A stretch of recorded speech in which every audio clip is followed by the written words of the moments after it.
कश्यपादुदिताः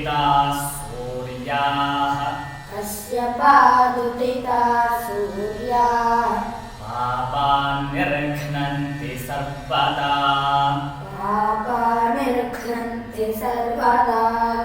रोदस्योरन्तर्देशेषु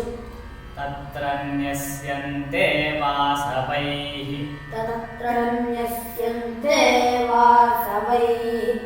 ते शरीराः प्रपद्यन्ते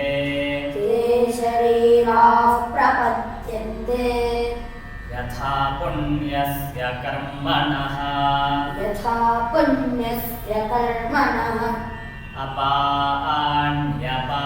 अपान्यपादकेशासः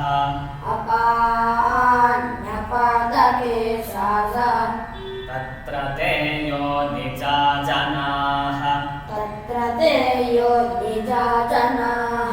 मृत्वा पुनर्मृत्युमापद्यन्ते